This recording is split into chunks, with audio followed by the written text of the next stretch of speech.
Hey guys, how's it going? It's great to see you. You look beautiful today. Beautiful. I don't know about you, but I'm having a great day, okay? I feel like I could fly out into space right now. I feel out of this world. Out of this world. I feel amazing. Okay? I feel like I could fly to outer space. Outer space, in a rocket ship. If my feet were rocket ships, I could just fly up. Kind of like this. Something like that, up into the space. Maybe I could jump onto a shooting star and meet an alien girl. Maybe a blue alien girl I fall in love with. How romantic would that be? Be incredible, I think. We could have a picnic on the moon and look down at Earth. And I could pass her a little piece of blueberry pie, as a gesture of my love. I think that would be awesome. And then she'd give me a hug. And maybe we'd fuck or something like that. I don't know. Super romantic stuff. But all that would be going on while Earth is being invaded by her alien species. Without me, without the superhero, the defender of Earth around, you guys would be helpless. So you're welcome. You're welcome. I won't do that. I won't go and fall in love with the alien girl. Because I'm looking out for you guys. Okay? You could send me thank you cards and gift cards as well. To thank me for that. Anyway, okay, so we've got a very exciting topic today. We're going to do another kind of movie review, I guess. It's going to be more of a look back onto a movie that here at Mac&CheeseAndCats we like quite a bit. But hopefully it's not too loud when I get up to the microphone like this. I don't want to scare you kids, little kids watching. I know my voice isn't that scary or anything. It's very beautiful. So we're kind of on a space theme today, so I thought it'd be perfect to talk about this particular film. It's a classic. It came out a couple years ago. I don't know, maybe 5 years, something like that. Maybe 5 years. And I'm going to tell you about it now. So here we go. 3, 2, 1. Blast off. Shit, that reminds me of the movie, a cheerleader movie with spirit fingers. So here we go. The movie we're talking about today is called, it's a 1970... Fuck, I just spoiled it. It's a 1979 film with Sigourney Weaver. It's called Alien. Wow, look at that. What is that? Is that a Easter egg? No, kids. It sure as fuck isn't, okay? Listen, kids. Listen, if you go in your yard one day, and even if it's in April, or whenever the fuck Easter is, March, April, I don't know how the fuck it is. Me and God are as close as we used to be. We got into arguments. If you go in your yard, kids, around Easter time, and you see an egg that looks like that, don't fucking pick that shit up, okay? I'm telling you. Don't do it, okay? It's not gonna go well for you. There's not candy in it. There's no chocolate. Do not, I repeat, do not go try to eat this egg. There's nothing in the fucking egg except for a little squid that will impregnate you through your mouth, which is even more fucked up than a normal pedo. I thought pedo bear was bad enough, but don't go playing with this egg, okay, kids? This has been a informational, educational little tidbit I wanted to share. Anywho, continuing onwards and upwards to space. So, this is a 1979 film with Sigourney Weaver, okay? I know we all love Sigourney. She's cute as hell back in the day, but in like a badass warrior chick, like I'm gonna kick some ass, It's got Sigourney Weaver, it's got Tom Skerritt, it's got John Hurt. Who else does it have? That's the good thing about having the back of the DVD case, kids. Okay, let's see. Who else does it have? It has, it's hard to read with my sunglasses. Hold on. I gotta put it underneath the light. Let's see. Oh, Veronica Cartwright. I don't know if we have any sci-fi geeks watching this. I'd be surprised if you guys weren't all, jocks and cheerleaders. That's the kind of people that probably watch this channel. I'm just fucking around. You guys probably all are geeks, but you probably know Veronica Cartwright from the 1978 Invasion of the Body Snatchers with Donald Sutherland, which is one of my all-time favorites. Actually, I'd love to do a video on that. It's just, we haven't done it yet. We'll do it at some point, maybe. I don't know. Love that movie, but she's really good. I love at the end of that Invasion Body Snatchers movie where she tries to say hi to Donald at the end. Spoilers for those of you who haven't watched it, but she says hi to him, thinking he might not be an alien yet. And he just opens his fucking mouth like, like just like that, and he starts doing this creepy yell or alien yell, and she's just like, ah! Now, whose voice is more feminine when we scream? Me or Veronica Cartwright? That's the question. I'm just playing. I'm really manly. Watch this. Yeah, oh yeah, it's a flex. Sweater barely stays on when I flex. Anyway, let's see. Who else is in this? Harry Dean Stanton. Let's see. Ian Holm. I know a lot of you geeks love the little Hobbit, what's his name, Bilbo Baggins or whatever. Yepet Koto. I think he's in Total Recall for a few minutes. I don't know what else. That's basically all the characters, isn't it? There's only a few characters. But let me talk about the movie a little bit. In fact, let me read the back of the box. How's that? This is the front. This is the front, kids. The glare is making it hard. There we go. As you can see, there's an alien egg there. Now, I'm not going to spoil it just yet. I may have already kind of spoiled it, but you don't want to get close to those eggs, okay? The back of the box, I'll show it to you really fast. A lot of you little kids in kindergarten probably can't read this yet, but, at some point you will. You can still watch the movie, right? Hey. But I'll read the back to you in a very,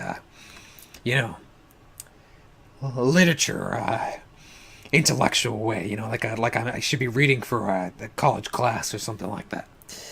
Okay, it says it's the widescreen edition. It says the first chapter in the powerful and terrifying alien science fiction saga. Wow, this is only the first one. That's incredible.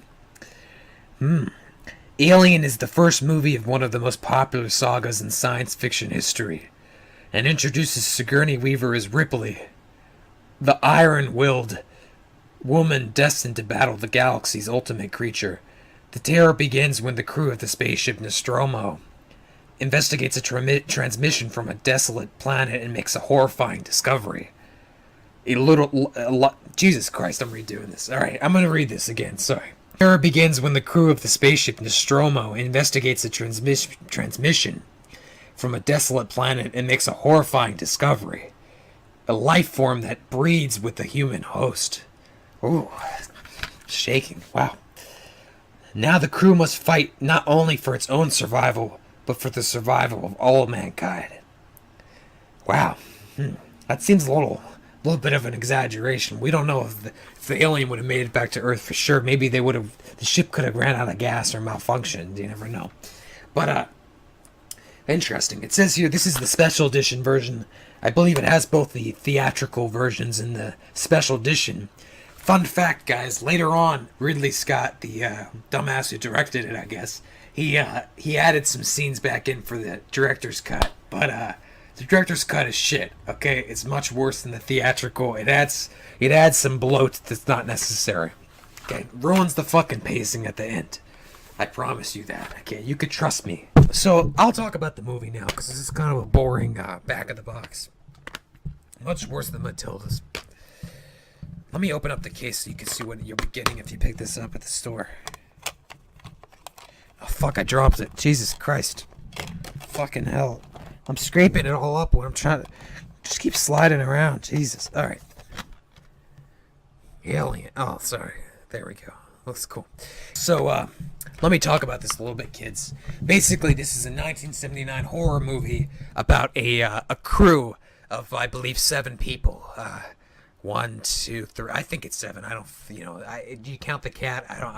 Anyway, this is a horror movie from 1979. It's about a crew of miners, essentially in the future, who are on their way back to Earth when their ship wakes them up with a notification that it's noticed a beacon from a unexplored planet, a beacon for help, an SOS signal or some shit like that.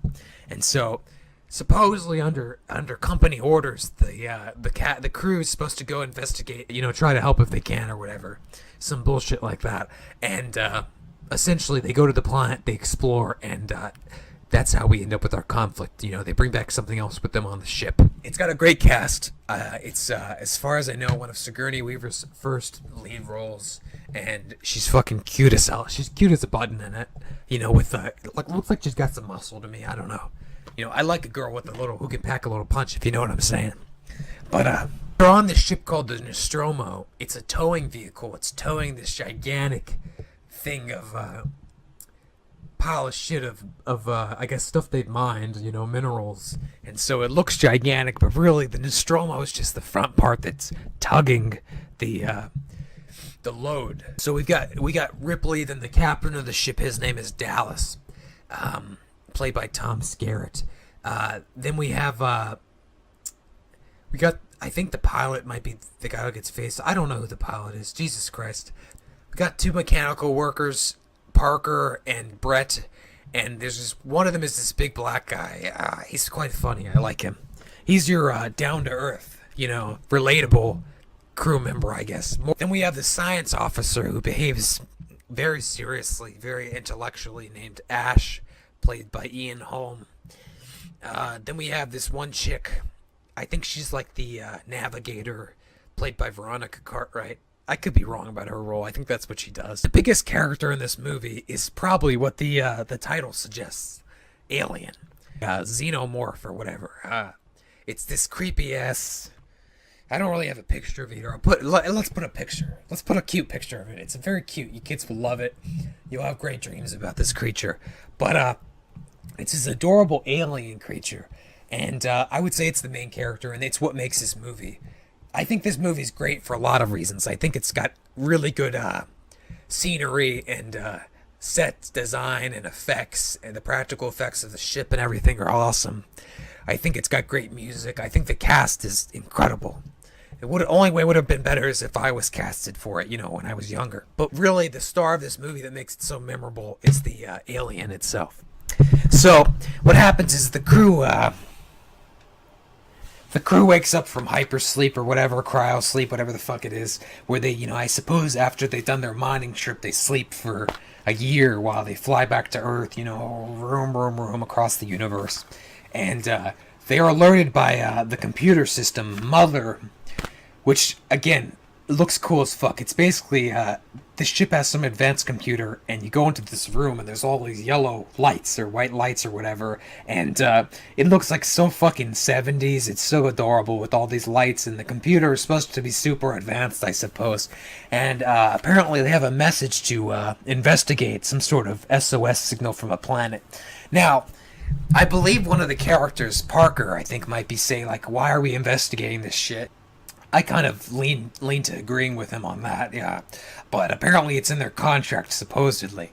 To me, it seems like, what the fuck? If you're going to go on a foreign planet that's never been, explored, that's on its own a dangerous proposition. But maybe they go to more planets than I realize. I don't know. So, the crew ends up, they end up going on the planet to explore. I believe Dallas, Lambert, and Kane, played by what the fuck's his name? John Hurt, who passed away this last year. I'm sorry, that's sad. Let's all take a moment and eat some spaghetti or noodles or whatever in honor of John Hurt. And then maybe stab ourselves in the chest, right? Anywho, so 3 of the crew members get off the ship to go investigate this SOS. They find this labyrinth, giant alien spacecraft. They go into it. It's weird looking. It's got this very mechanical yet bone structures on the walls. They crawl around. They end up finding some sort of fossilized giant elephant humanoid creature who appears to be in a chair. It looks like it might be some sort of former alien pilot. It's huge. Its leg from the knee down is taller than they are. Okay, they climb up on it. They see that it's fossilized, and it looks like it has a giant hole in its chest where the bones have been bent out. So If it's me personally, I see something creepy like that, I'm already getting the fuck out of there. Especially after I know it's not a human fucking ship, right? But I digress. You know, I guess if I was making movies, nothing would happen. You know, they'd be playing with kitty cats, eating mac and cheese. But so the crew notices that. Then the one crew member, Kane, he climbs further down in the ship to explore, I guess. I don't know if he's fucking bored from being on mining rocks for so long. You know, I'm honestly not sure why he goes down there, but he climbs down and he ends up falling down into this big room or whatever with this weird mist in it, and he steps over or falls over or some shit, and I think he triggers the mist. It's like a little kind of invisible radar, and there are these weird giant eggs, kind of like the like that, a lot like that, and he ends up walking up to one. Now, bear in mind, these guys have spacesuits on, so I want to give the guy a little bit of credit. A lot of people don't give this guy credit. They say, this guy's a fucking dumbass. You know, if I was on an alien planet, would I walk up to some creepy-looking giant egg?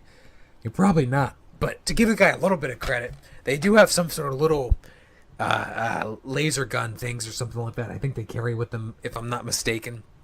And something like that. And they also have spacesuits on, so you know it's probably made of a reinforced glass to make sure, you know, no atmosphere can get through it, like wind or anything like that. So I would assume it's pretty hard to break, you know. So, you know, imagine a spider monkey jumps out at you, you just slap it off, you know, it's not gonna crack your thing, right?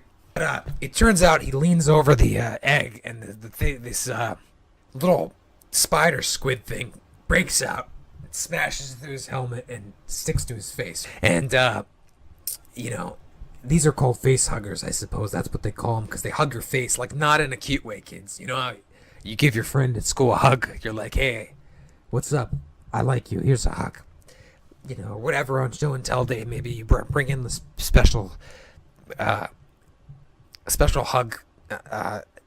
Never mind. I'm not sure where I was going with that. Whatever. You give someone a hug. You know, maybe your teacher gives you a couple hugs at the end of the day.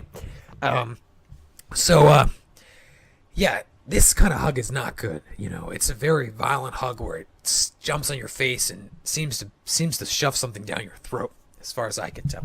Anyway, the face hugger is hugging you rather uninvitedly. So they get back on the ship. Ripley, Sigourney Weaver, doesn't want to let them back on the ship because she doesn't want to contaminate the ship. Ends up the science officer, Ash. Ian Holm. He goes ahead and opens the door, even though he doesn't have senior command. So they get Kane, the guy with the thing stuck to his face, the alien thing stuck to his face. They get him back on the ship. They try to remove the face hugger, and they failed to do that. And they experiment. They try to like slice up the legs of the little face hugger thing, and it bleeds acid, it turns out. So the acid is very sticky, I guess, very hot. And so it starts to burn right through the whole of their ship. It goes through like 2 different floors. It turns out they won't be able to stab the thing off of him. You know, they want to just laser cut it off. That's not an option. So they end up just kind of waiting for the thing to kind of come off, hopefully. One of the crew members actually suggests something that I would have suggested too, and I think is very smart. He suggests that maybe they should just fucking freeze the guy temporarily, you know, they can put him into the sleep freeze machine, I guess, and, wait until they get home to investigate further. But, they don't take his advice. And so then they wake up one day and they go investigate. And I guess the next day, and the thing has come off of his face on its own. And so everyone's like, yes, fuck yes. You know, this alien decided to get off on its own. He's going to be all right. Then they go to eat dinner. And there's a very iconic scene. You guys probably all have seen it, especially if you're a kid. You've probably watched it by now. I'll see if I can show it. I don't know if I can or not. You know how this shit is. So they're like feeling pretty good. They're like, hey, what's up, man? High five. You know, whew, good to see you. I missed you. Missed hanging out with you. And they all are eating like noodles and having a snack before they go back to sleep. Then out of nowhere, the guy's like, oh, my chest or something, or he stops talking, and then this thing just burst right out. Very grotesque. Blood squirts out, onto their food. I guess they won't be able to finish that meal. And I guess he's dead then, but this thing comes out, right? And they're like, what the fuck is that? And so it pops out, and they should probably just squashed it then, because it was only like, that big. But anyway, it runs away, and runs around the ship. And it turns out they're trying to go find it. The one guy's dead. They're like, what the fuck is this thing? But in no time, in fucking like 5 minutes, it gets to be gigantic, dude. It gets to be gigantic. And then you get to see the iconic alien creature. And it starts to kill them. They try all kinds of things. They try to go through a ventilation shaft and use a flamethrower to try to corner it to the end of the shaft section so they can shoot it off into space. Veronica Cartwright fucks that up. I mean, I know that the sensor thing was probably already fucked with by Ash or whatever, but she starts screaming, freaking out, freaks Dallas out. Dallas ends up getting captured by the alien or eaten, depending on if you want to accept the director's cut, I guess. Anywho, so all the crew ends up dying. Veronica Cartwright fucks up again towards the end when she won't get out of the way, when Parker's trying to flamethrow the alien, but she's standing in the way. So then she gets, I don't know, the alien seems like maybe it sticks its tail up her ass or something. I'm not quite sure what happened there. It just kind of like goes up between her. Maybe it cut her in half so it could have a few snack now and a snack later. To be honest with you, I don't think it's really explicitly said if the aliens, well, at least in this movie, if the xenomorph is eating, if it eats the people. I'm not quite sure if it does or not. You don't really see. But, I didn't talk about the extra character. There's one more character, Jonesy the cat. It's his tabby cat. I think that's what it is. Adorable kitty cat. Hero of the movie as far as I'm concerned. Runs around, tries to defeat the alien or hide from the alien. Great cat. One of the only two survivors of the film. All of the crew gets owned, essentially. And, one twist that pops up, and I think this is very significant, I think they did a great job with it for 1979, is that it turns out the science officer who's been very keen on, he's kind of been letting all this stuff happen. He was the one who let Kane get on the ship when he was face-hugged. He's the one who who wanted to be really careful when they had the facehugger on him, and he was also looking at like these little through a microscope. He was looking at like the DNA of the creature and stuff like that. Probably fucked with the tracking device they used for the whole ventilation shaft business. Turns out though, Ripley catches on. She goes and somehow gets into the computer's mainframe or something like that, and she finds out by doing a little computer detective work that the computer company orders were that they actually were supposed to go investigate this planet to see if they could find any alien life potentially, and if they found any, that its priority was far above the lives of the humans on the ship. He finds out a moment later when Ash attacks her that he's a fucking robot. Talk about a convincing robot. I mean, look at this motherfucker, So it turns out he's a robot. He's got a twisted mind, I don't know if he was malfunctioning or what, but he takes a magazine, a porn magazine, and he tries to, suffocate Ripley in, the most uncomfortable way ever. He ends up getting his head hit off by a fire extinguisher, I think.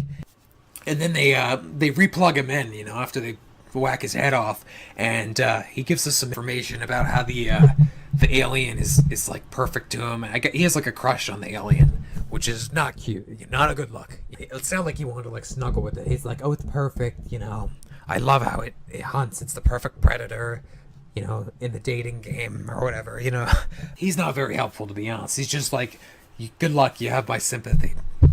It's like, good luck, I'll see you in hell or whatever. Now that's a good question. Does advanced enough artificial intelligence go to hell too, if they fuck up in life? That's a good question to ask all your liberal teachers at school. Anyway, Ripley ends up running around. She sets after everyone else is dead, she sets a detonation for the ship.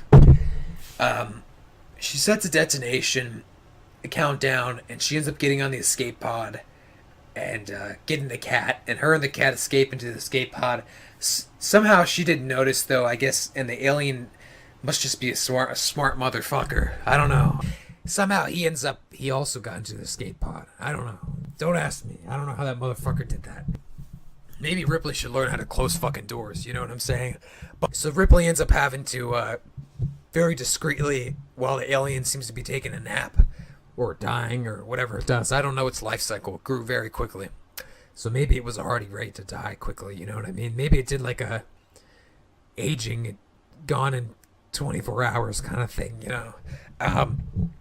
Or just taking a nap. I like to think it's taking a nap, because that's something I would do. After a hard day of work of eating people and killing people, it's exhausting.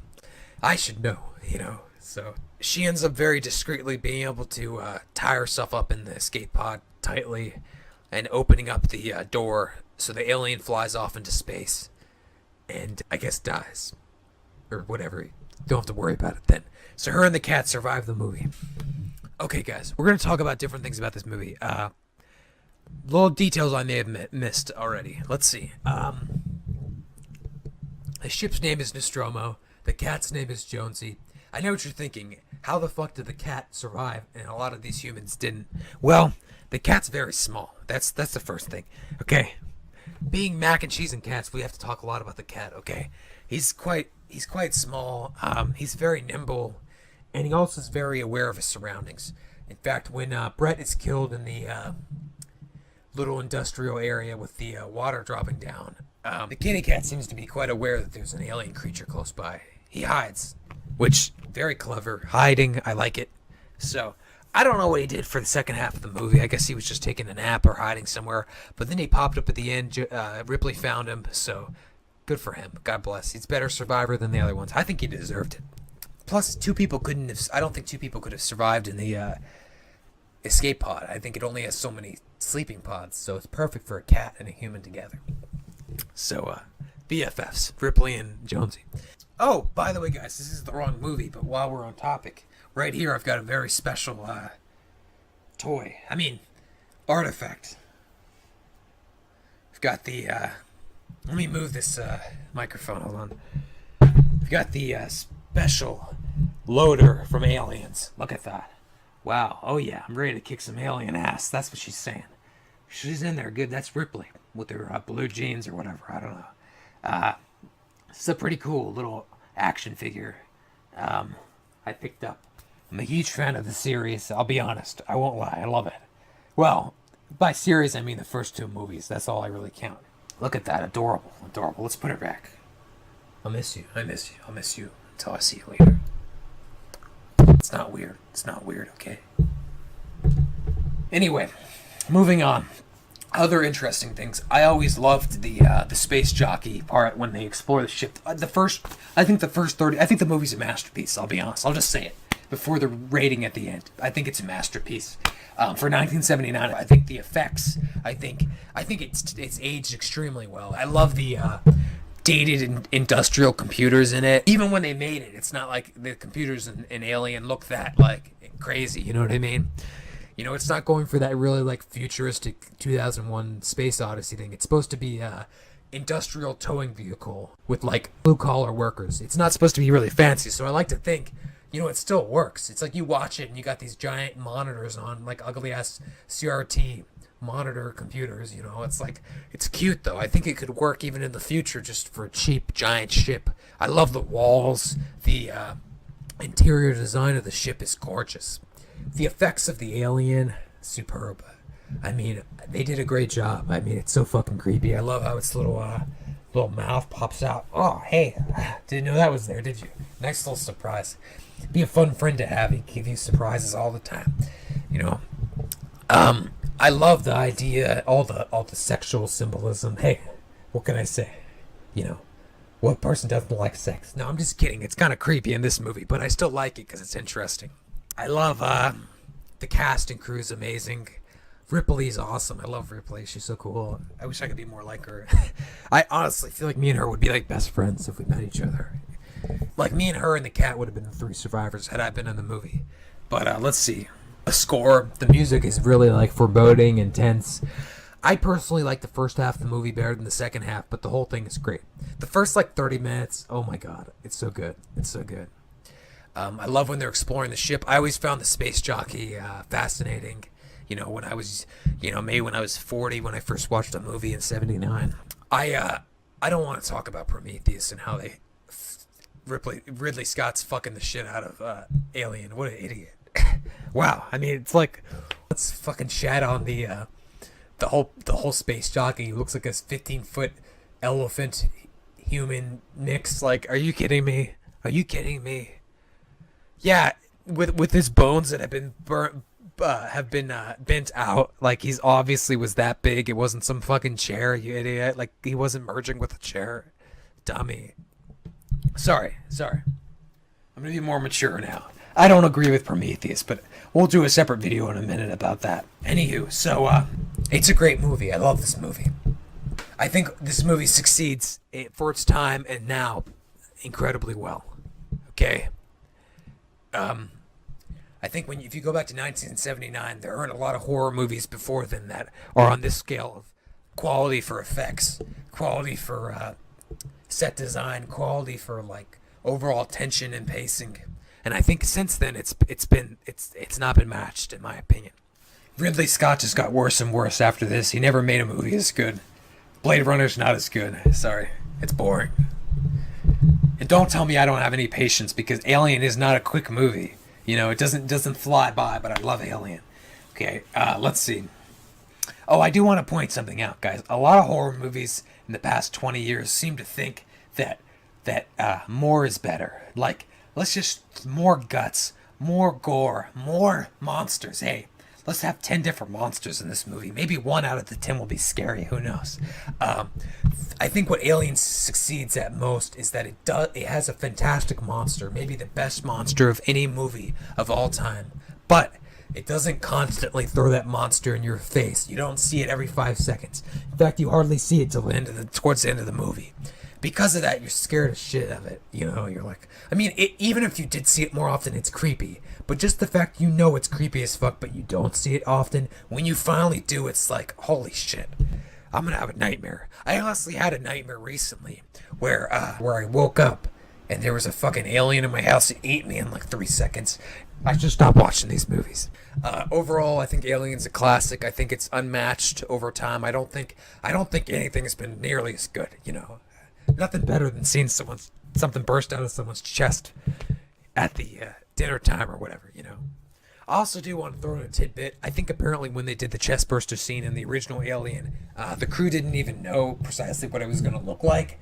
You know, the cast members. So when it happened, their like surprise in the scene is actually somewhat genuine.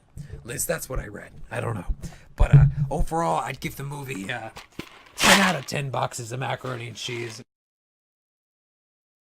I totally recommend it, kids. You should see it. Maybe, I don't know, after you get out of preschool today, go watch it. Ask your mom if you can watch it with her or whatever. I don't know. Could be a fun bonding experience.